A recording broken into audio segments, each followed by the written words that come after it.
हमारे चैनल को सब्सक्राइब करने के लिए सब्सक्राइब के इस बटन को ऐसे दबाएं, फिर नोटिफिकेशन पाने के लिए इस बेल आइकन को ऐसे प्रेस करें और नोटिफिकेशन को ऑन कर लें। धन्यवाद। वेलकम साथियों, एक बार फिर आपके अपने चैनल एपिक एजू पर हम आपका स्वागत करते हैं और उम्मीद करते हैं भाई आप और आपका परिवार एकदम स्वस्थ और मस्त बिंदास होंगे।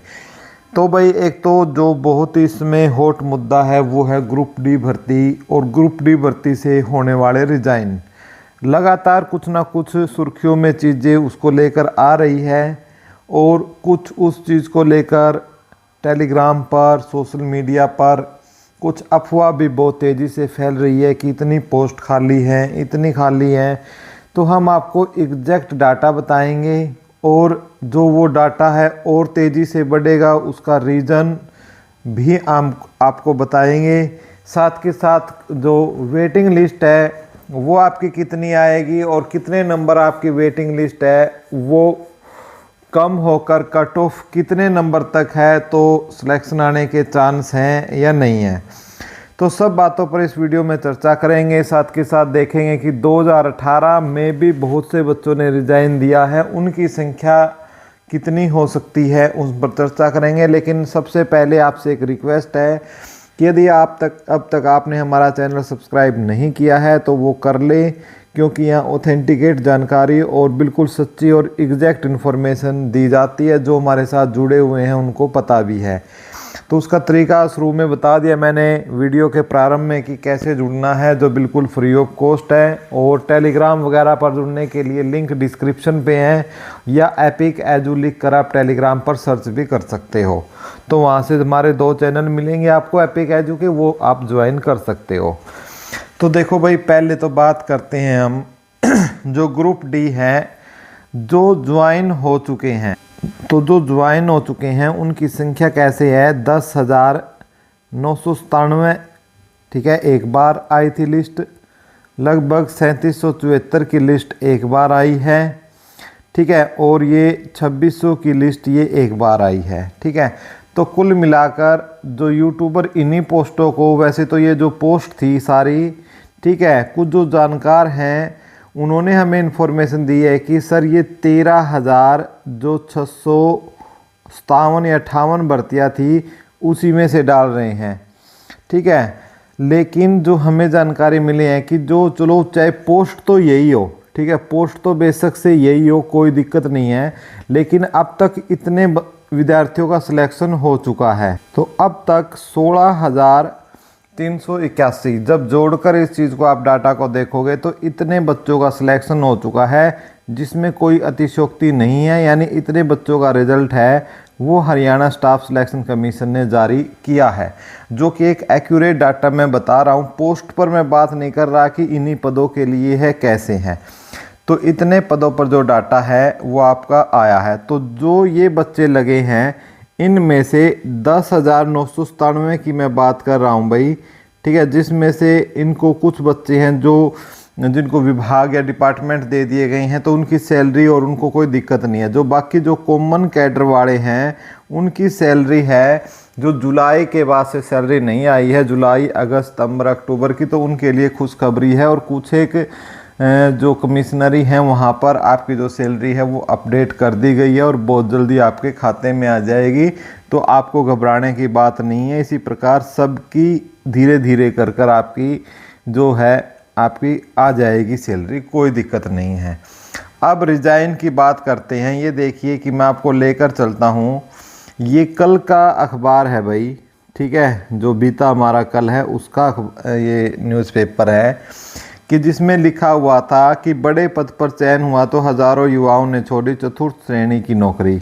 ठीक है, और इसमें करीब ये भी लिखा गया था कि 9,000 के करीब ऐसे युवाओं की संख्या मानी जा रही है जो चतुर्थ श्रेणी नौकरी छोड़ रहे हैं।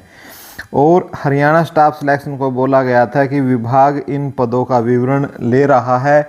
और लेकिन जो इन्होंने मेन बात वो बोल दी थी कि ये मोटे अनुमान के मुताबिक नौकरी छोड़ने वालों की संख्या 9,000 के आसपास है। ठीक है, जो कि भाई ऐसी संख्या नहीं थी।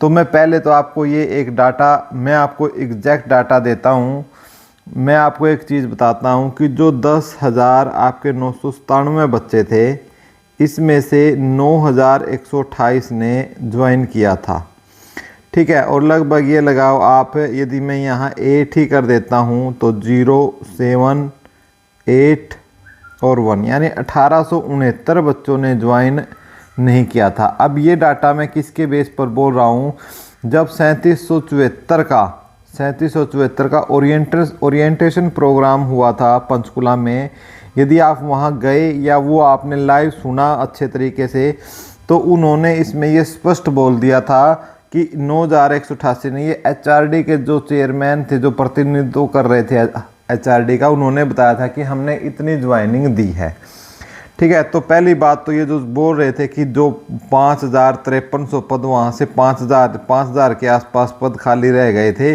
वो बात एक क्या है, झूठी है। तो इतने पद आपके खाली नहीं थे, जो एक्यूरेट जानकारी है जो HRD ने हमें दी है। तो अब जो ये 9,000 की बात बोली गई है आज की, भाई 9,000 पद खाली हुए, ठीक है, यानी 9,000 पद ने क्या किया, इन बच्चों ने आपका रिजाइन किया। तो इसमें भी हमने आपको कल ही बताया था कि इसमें कितनी सच्चाई है, ठीक है। बिल्कुल ये आंकड़ा क्या है, झूठा आंकड़ा है।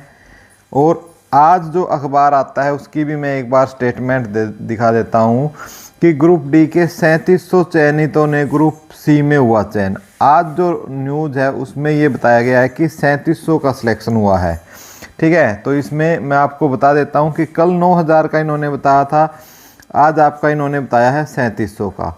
चलो हो सकता है ये आंकड़ा सही हो, सरकार ने इनको ये आंकड़ा दिया है, लेकिन ये आंकड़ा आपका और इंक्रीज होगा और बढ़ेगा। क्यों? क्योंकि कल ही जो रिजाइन की प्रक्रिया है, ठीक है, वो इन्होंने कर दी आसान, क्योंकि उसके लिए इन्होंने खोल दिया पोर्टल की भी आप अपना रिजाइन दे सकते हो। इसलिए जो ये आंकड़ा लास्ट तक मैं बता देता हूँ, 7,000 के आसपास ये रहेगा, अप्रोक्सीमेट 7 से 7,000 के आसपास। हो सकता है 7200 हो जाए, हो सकता है 6900 हो जाए। तो ये 7,000 जो पद हैं आपके खाली होने वाले हैं ग्रुप डी के टोटल, ठीक है, टोटल यानी कुल मिलाकर जो हम बात कर सकते हैं कि जो मैंने बोला था आपका 16,381 में से, ठीक है, जो बच्चे लगे थे उनमें से आपके कम से कम 7 से लेकर रेंज की बात करें तो हम 8,000 के बीच में आ सकते हैं, ठीक है। यानी 50% का जो सिलेक्शन है वो कहीं और आपका हो सकता है। तो अब वेटिंग लिस्ट की बात करें तो भाई इनकी वेटिंग लिस्ट ही आपकी आ सकती है, ठीक है। वेटिंग लिस्ट की बात करें तो इनकी आ सकती है वेटिंग लिस्ट, ठीक है। अब वेटिंग लिस्ट आ सकती है, वैसे तो रूल के अकॉर्डिंग तो ये है कि भाई 10% वेटिंग लिस्ट का होता है, लेकिन जो नया CET आया है तो CET के हिसाब से न्यू पॉलिसी बनी है।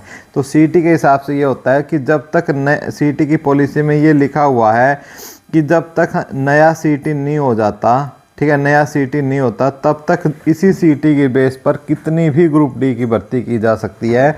तो कोई 10% वाला क्या है, इसमें कोई एक्यूरेट या ये नहीं है कि ज़रूरी ही कंपलसरी ही है।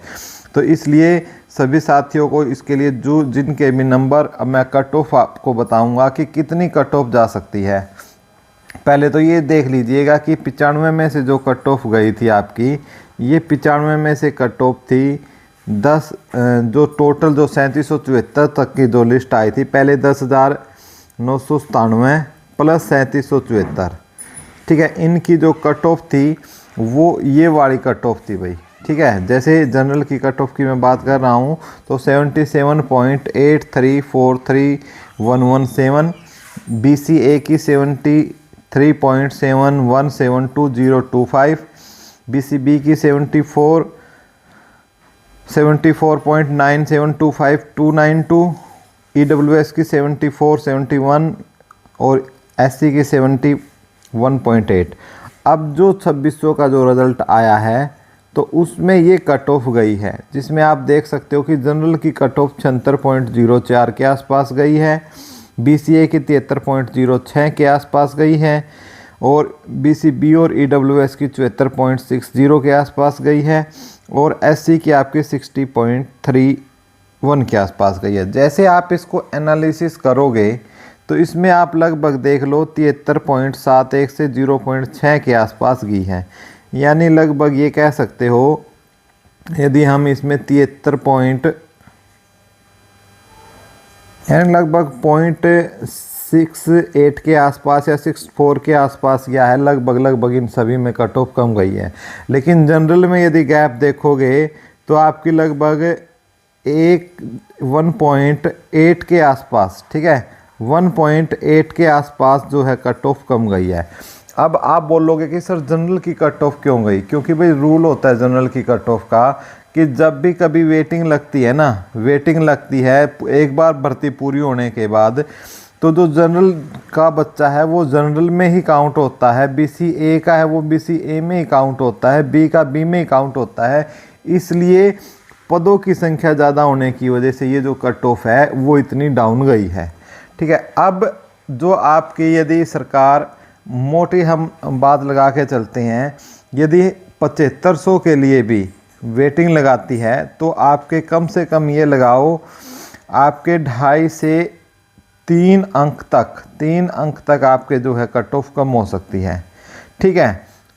जनरल की बात कर रहा हूँ मैं, जनरल में 2.5 से 3 अंक तक कम हो सकते हैं और अदर कैटेगरी में आपके 2 से 2.5 अंक कम हो सकते हैं। और ये किसके बेस पर बताया हमने? जो अभी 2600 का रिजल्ट आया उसके। अब बोलोगे कि सर इतनी ही कट ऑफ जाएगी, तो भाई आपको यकीन नहीं है तो जो एक नंबर का गैप है, जैसे 72 से किसी के 73 है, इस गैप के बीच में है हज़ारों की संख्या में बच्चे हैं। एक गैप में हज़ारों की संख्या एक नंबर पर बच्चे हैं। पॉइंटों में भी कम से कम 50-50 बच्चे हैं पॉइंटों के हिसाब से। जैसे किसी के 72.1 है तो 72.1 वाला ही हो सकता है 50 बच्चे मिल जाएं, ठीक है। एनालिसिस कर ये चीज़ें मैं आपको बता रहा हूँ कट ऑफ की। तो जो जनरल कट ऑफ जो आपकी है वो रह सकता है भाई, जो यदि मैं बात करता हूँ किसकी, अनरिजर्व्ड की, तो 73 के आसपास जो आपकी कट ऑफ है वो रह सकती है जनरल की। इसी प्रकार BCA की मैं बात करता हूँ तो लगभग जैसे 73 गई है तो 71 के आसपास 71 या 70, ठीक है, इतनी कट ऑफ रह सकती है। इसी प्रकार BCB की मैं बात करता हूँ तो 71-72, ये भी आपकी 71-72। और SC की यदि मैं बात करता हूँ तो भाई सेम वो, इसी में आप 2 नंबर कम कर लो, 67-68। जिनके भी ये इतने नंबर हैं और आप ग्राउंड लेवल पर जाकर सरकार पर प्रेशर बनाने में कामयाब रहे और नेक्स्ट CT से पहले ही आपको ये प्रेशर अब बनाना है, तो आपका रिजल्ट है जो इस रेंज के बच्चे हैं उनका ग्रुप D में सिलेक्शन होना निश्चित है। तो ये है। और अब आगे हम बात करेंगे एक और महत्वपूर्ण बात पर कि भाई ग्रुप D में 2018 में कितने बच्चों ने रिजाइन दे चुके हैं। तो भाई देख सकते हो कि 2019 में 18,000 पदों पर हुई ग्रुप D की भर्ती के 5300 कर्मचारी का भी ग्रुप C में चयन होने का अंदेशा जताया जा रहा है। इसलिए इस भर्ती के चयनितों की ओर से भी पद खाली किए जाएंगे। और एक महत्वपूर्ण बात इन्होंने ये लिखी है कि 2019 में ग्रुप D भर्ती के 5300 कर्मचारी, मैंने आपको बता दिया है, मेरिट के हिसाब से पहले के अभ्यर्थियों के मुकाबले कम अंक वालों को चुना जाएगा। और इसमें जो चीज़ एक और लिखी गई है कि उन्हें खाली पद माना जाएगा और ये पद दोबारा विभाग को भेजे जाएंगे। गौरतलब है कि इस बार हरियाणा कर्मचारी चयन आयोग की ओर से 13,536 के लिए ग्रुप D के पदों की भर्ती की गई है और आयोग की ओर से इनका परिणाम भी जारी किया जा चुका है और अभ्यर्थी नौकरी ज्वाइन कर चुके हैं। अब ग्रुप C के चयन के बाद ग्रुप D के कर्मचारी नौकरी छोड़कर ग्रुप C में ज्वाइन कर रहे हैं। ग्रुप D के पद खाली होंगे, ऐसे में आयोग परिणाम दोबारा जारी करेगा और मेरिट के हिसाब से पहले के अभ्यर्थियों के मुकाबले कम अंक वालों को चुना जाएगा। तो भाई पहले तो ये मैं क्लियर कर दूं आपकी कि आपका कोई भी परिणाम दोबारा नहीं आने वाला है, इस भ्रम को छोड़ दो, क्योंकि उसके बाद जो आएगी वो वेटिंग ही आएगी और आयोग ने अपना पूरा रिजल्ट है वो जारी कर दिया है। हमें इस प्रकार की जब जानकारी आयोग की तरफ से या चेयरमैन हिम्मत सिंह की तरफ से मिलेगी तब हम आपको ये चीज़ जानकारी देंगे। ये गलत इन्फॉर्मेशन है, इसलिए हमने इस पर अखबार की तरफ से कांटा लगा दिया। ये भी गलत इन्फॉर्मेशन है। एग्जैक्ट वैकेंसी 13,657 या 58 है, ठीक है। तो बहुत सारी है जो अखबार वाले हैं भाई, इनको पता नहीं होता, इनको न्यूज़ छापनी होती है सिर्फ अपनी, ठीक है। ये देख लीजिए कि कल क्या छापी थी और आज क्या छापी है। तो चैनल सच्चाई जाननी है तो चैनल के साथ जुड़े रहिए। अब नई भर्ती कितनी आ सकती है। तो एक तो ये लगाओ कि भाई 5300 यदि यहाँ से बोल रहे हैं, ये 18,000 की भर्ती थी और इसमें भी 18,000 में से यदि 5300 भी होते हैं तो ये आंकड़ा और बढ़ेगा। कम से कम ये आंकड़ा जा सकता है आपका 7,000 के आसपास, ये आंकड़ा भी आपका जा सकता है। तो इसलिए ये पद भी आपके क्या हो जाएंगे, खाली हो जाएंगे, ठीक है। और आपने यदि वहाँ भी कोशिश नहीं की तो 7,000 ये है तो 7,000 ये है। यदि आपने कोशिश कर ली तो आप इन 7,000 की ज्वाइनिंग ले जाओगे। तो 7,000 ये है और कुछ सरकार क्या है 10,000 की और सरकार ने बोली है कि भर्ती आएगी। तो इसलिए ग्रुप डी की एक नई भर्ती आ सकती है, ठीक है। ग्रुप डी की एक नई भर्ती आ सकती है भाई, जिसमें तकरीबन अभी ये कितनी निकाल लेंगे, 8 से 9,000 पदों की भर्ती निकाल लेंगे, क्योंकि ये एकदम से सारी फिल कर ऐसे नहीं करना चाहेंगे जैसे ये पीछे हुए था। अब ये दिमाग से और सिस्टम से चलेंगे। 8 से 9,000 की इसी साल जो है, इसी साल यानी जो सीईटी 2000 आपका 24 होगा उसी से आपको देखने को मिलेंगी। बाकी वैकेंसी आपको आगे आने वाले 3 सालों में चुनाव के नज़दीक यानी लास्ट ईयर में आपको देखने को मिलेगी। बहुत सारी वैकेंसियाँ लास्ट ईयर में आपको देखने के मिलेगी, अंतिम 2 सालों में जब सरकार के रह जाएंगे। ये तो पूरा एनालिसिस था क्या कितनी कट ऑफ ग्रुप डी का। इससे बढ़िया वीडियो और इससे शानदार वीडियो आपको कहीं नहीं मिलने वाली है। वीडियो और हमारे द्वारा मेहनत जो की गई है आपको अच्छी लगी हो तो ज़्यादा से ज़्यादा शेयर करें, लाइक करें, और जिन्होंने अब तक चैनल सब्सक्राइब नहीं किया है वो चैनल को सब्सक्राइब कर लो, जिसका तरीका बिल्कुल फ्री ऑफ कॉस्ट है, जिसके लिए आपको एक सिंगल पैसा भी नहीं देना। वीडियो देखने के लिए आपका कोटि कोटि धन्यवाद। जय हिंद, जय भारत, जय हरियाणा।